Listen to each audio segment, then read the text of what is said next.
Hey folks, Quilly Team here, and welcome to another episode of Let's Play Dungeon Crawl Stone Soup.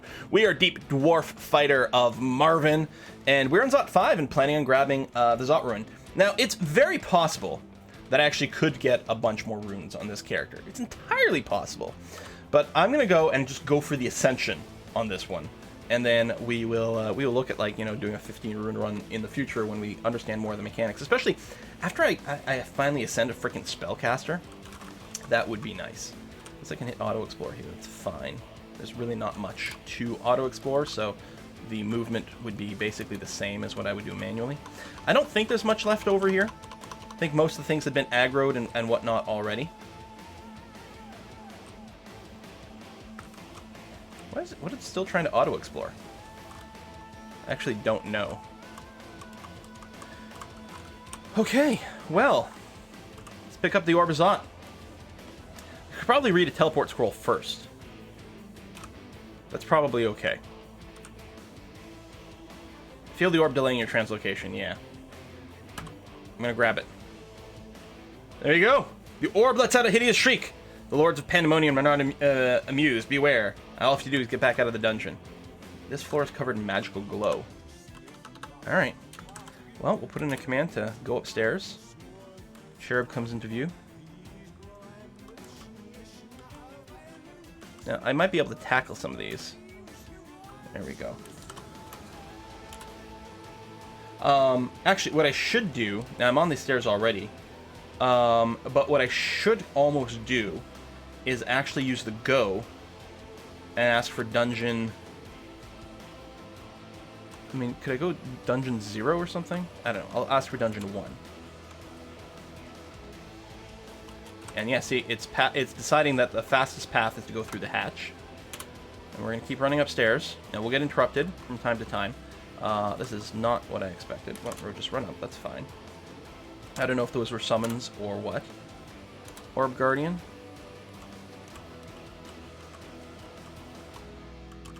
Wait, smack, smack, smack. Alright, I don't actually need to kill you, but...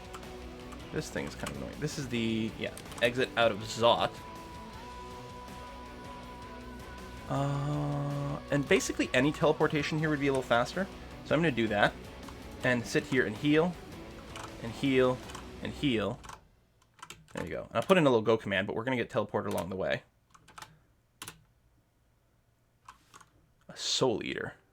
Well, you're just gray, so it's probably okay. I never checked that up ramp, but probably we're going to here. I'm going to move up. Slay, slay, slay. Return the quest to D1. Torturous demon spawn.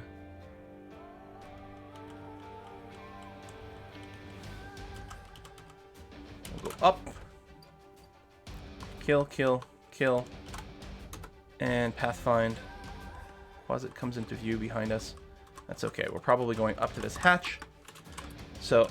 I'm using the that go command as a bit of a hint. We did get drained, which is kind of annoying, because we probably won't lose the drain before we go up, depending on how much we slay. Now, we know we can slay him easily, but in the meantime, more things are spawning.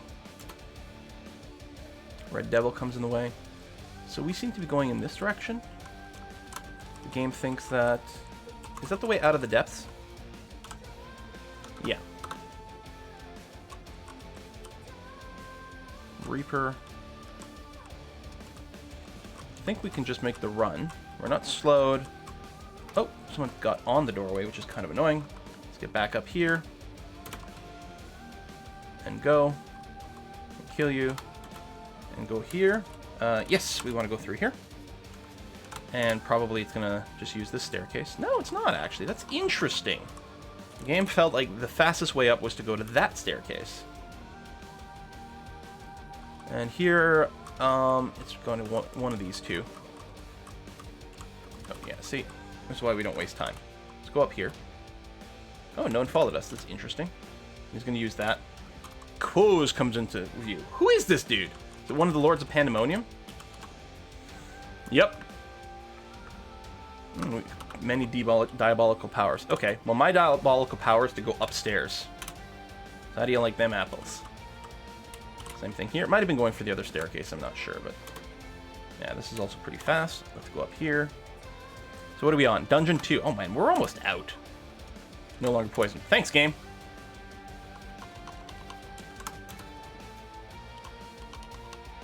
Kill you. On the way to the staircase. Man, that took a lot longer than expected. There you go. Let's pop over level 1. One of those might have actually been the faster one, but that's okay. And to the exit. And there we go. That's going to be a damn short video. I definitely feel we could have done more runes, but it's been, you know, we've had a few unsuccessful runs. Let's get a good one under our belt. Hey, someone's watching. I mean, one of these spectators just beam. But then Killock's in here as well. So, let's go up and leave. You have escaped! No, I don't escape back to the game. Go away. You're annoying me because you hid that. So there's our final score. We could have gotten more points by leaving with more things. Got 4 runes. Game lasted almost 7 hours. Now, I don't know if it counts time when I'm just like literally sitting idle staring at the screen. Or, you know, I've walked away to get a snack or something like that and the game's still running. I don't know if that counts your real time there or if there's an AFK detection. I'm not sure. Or, I don't know if this is a count of how many turns you took. It's possible, but I felt like this was sort of real-timey and then that was your in-game turns. I don't know. But there we have it. All right, finally a win under our belt. That's good. Just to add some extra length to here. Well, first of all, what I could do is we should add access to our morgue file at this point. If I go here, and then here, and then here. Is this the morgue file? Yeah. So if I bring you over here and embiggen, embiggen, embiggen, embiggen, so you guys can actually read this stuff. That looks okay, right? Yeah, that looks fine. So here we are, Quillitine the Invulnerable. This title is based on your highest skill, or whatever, you know, skill you got first to level 27. So I believe that's as a result of the fighting skill. So 4 runes, again, we probably could have gotten more, but I'm just pleased as punch to get this done and moving on. We had plenty of max mana for more heals. You know, we could have fiddled around with our resistances to get more in one way or another, but I'm kind of okay. Never did find like an artifact weapon, but I mean, we did have the highest damage base weapon, like one-handed axe. I mean, there's just like 3 one-handed axes. A hand axe, war axe, broad axe, and then we enchanted it to the max, and freeze is a good base for that. Helped with the dragons, or the dragons, yeah, but draconians is really what I was meant to be thinking about, because it could slow them down. The Reflect Shield did great things for us through most of the dungeon. Not quite maximally enchanted gold dragon scales over here, but pretty high up, and that was giving us a lot of resistances. +2 helmet of no special traits whatsoever, which is a little bit sad. I mean, it was giving us some AC, but no resistances built in there. Wearing the scarf, again, we had, access to the cloak of magic resistance. Could have also been handy if we're moving some things around. +2 gloves of strength.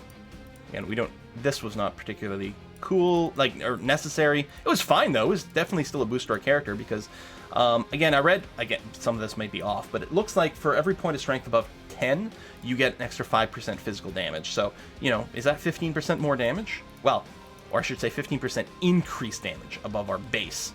It's still pretty good. Were we just wearing +0 boots? I wonder, actually, if we had found other enchanted boots and I never realized it and I could have tried some more things on. I'm not sure. Amulet Reflection is quite nice. I mean, we had Reflection ×2, which is a little bit, perhaps, foolish, but there it is anyway. The fact that it was +3 and giving us more AC was not. We didn't regen any HP whatsoever. We were non-regenerating. We were studying translocations, were we? I don't even remember that. Did we get were we? Huh. I don't recall what the deal with the training was, but okay. And we had a crap ton of mutations. Now, damage resistance and heal wounds was built into the Deep Dwarf, but everything else... Wait, could we see Invis at the end there? Or was that just... I don't remember being able to see Invis. Because I still had to swap to the weapon. Maybe this is a last-minute evolution. It's possible, because we had this evolution 1 that was giving us things. I don't know. It's hard to imagine me missing something, but it looks like it was. So, Marvin here was very pleased with us. We used his spells a fair bit. They were very handy. Visited 11 branches of the dungeon, saw 55 of its levels, visited 1 bazaar, also visited the ossuary, the Wiz Lab, and Desolation. We had a lot of money at the end, not much left to do with it. Occasionally upon striking a foe, it will discharge... Oh, that's just the Elec effect is being described over here. I took it off an Orc Warrior, level 2 of the Orcish Mines. I like the fact that you get this info about where you got your various weapons. That was cool. I got the scarf there, bought it on a shop. Level 2 depths, that's quite good. Vault Guard, and level 2 of Larrabee. I'm betting we could have done something else. I mean, we didn't have the scrolls to enchant it, but we probably found a pair of magic boots at some point. I don't know. A ring of protection from the pits of slime. And this ring here turned out to be, it's fairly handy. I mean, it was a net of +1 resistance. And then 8 points of strength is fairly sizable. So it was a ring of +1 resistance of thing. You know, we had to shuffle some things around, but that's okay. Then the poison resistance, corrosion. This other artifact ring for the Arlec, which we turned out to not need in the end. And in the end, it was still a ring of +1 resistance of some kind, but, you know, we couldn't wear everything all the time. There's our wands. We get some good use out of that. Tons of extra scrolls that we never used. 30 scrolls to remove curse. I mean, sure, why not? I have the stack. What the heck, right? Yeah, so we got this manual of translocations. I think I was trying... was I studying it? Oh, no. That's what that message was. That's right. The manual... This is the manual of, we're giving you a boost to your translocation learning. I wasn't actually studying it. Was this still in my inventory? I didn't realize that. I didn't realize this is still occupying an inventory slot. I wonder if it's there until you finish learning, or I could drop it and then... I wonder if you have to have it in your inventory until you lose the use of its bonus, and then you drop it. I actually don't know how the manuals work anymore. Yeah, okay, we could have dropped that for some inventory space. Never use these phantom mirrors. 79 rations. So in the end, we did cap out armor. That's what we're getting invulnerable for. We capped out our armor. Why does it say 26.8? Why are these numbers slightly lower than all those numbers? And this one's lower than that. This is the effective value? Because we had cross-training, so is this our actual known level of Maces and Flail, and this was the effective value? I don't know why they're all odd. 26 spell levels. We had the opportunity to learn a lot of different spells, but of course our failure chance was insane because of all the armor wearing and our general lack of skill. But it's possible that we could have gotten something like Blinking up there. So there we go, there's the overview. So we didn't do the crypts. And we never entered, like, you know, Hell or Pandemonium or anything like that, but... Abilities, weirdness, and mutations.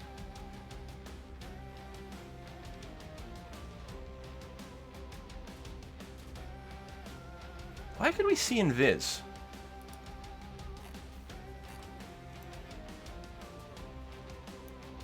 Everyone we killed. Our XP breakdown. Total actions. I like that.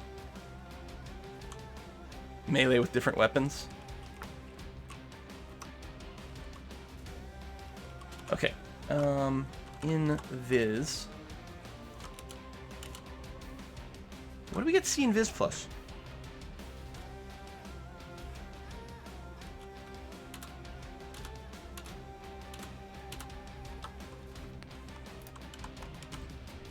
S-Inv?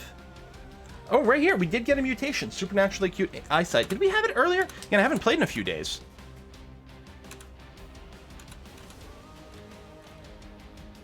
Oh, right here. Look at this, right here. It was on Zot 5. It was while fighting an Orb of Fire.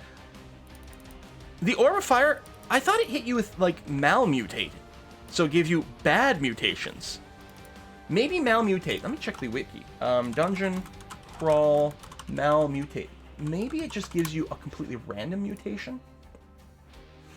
It's a level 6 transmutation hex's monster-only spell, which attempts to mutate its target. If malmutate is used by an enemy on a player, there's an 80% chance it will cause a bad mutation, and a 20% chance it will cause a random mutation. And magic resistance useless against this. That's amazing. So we got a 20% chance to get a random mutation, which is still 50-50 to get a good one. So basically a 10% chance to get a good mutation out of all that. And we got one. It was seeing Viz, something we were missing. So it didn't actually matter. I mean, it was so close to the end, it made no difference, but mystery solved. Look at that. So funny. Well, listen, folks, thank you very much for watching this. I do intend to continue to play Dungeon Crawl and continue to make videos for Dungeon Crawl. I'm expecting to make a Spellcaster video next time. It could be...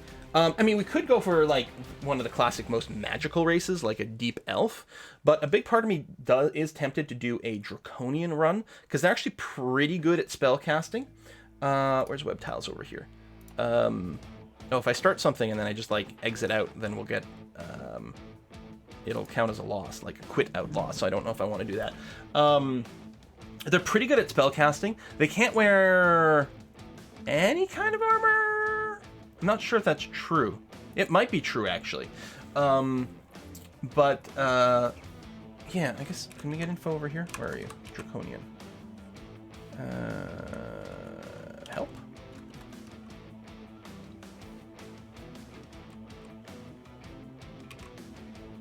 Why is this not alphabetical?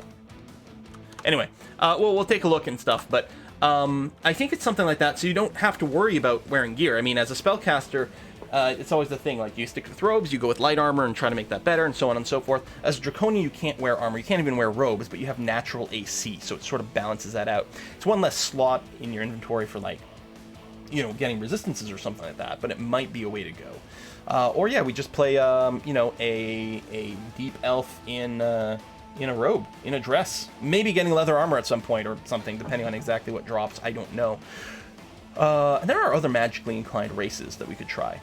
And, you know, a classic sort of like wizardy, you know, try to do a lot of different things, maybe. I don't know. I guess it'll depend a lot on what spells we get. We might start with as a Fire Elemental. Fire Elemental's a really good, strong start, mostly because you have the ability to conjure flame and block hallways, and, like, that's amazing. And then, I don't know, we could go with, like, Sif Muna or something. Just get a lot of different spell books, especially with the new spell library system. You don't have to carry the books around, is really nice. We'll see. Thanks for watching, and we'll see you guys next time.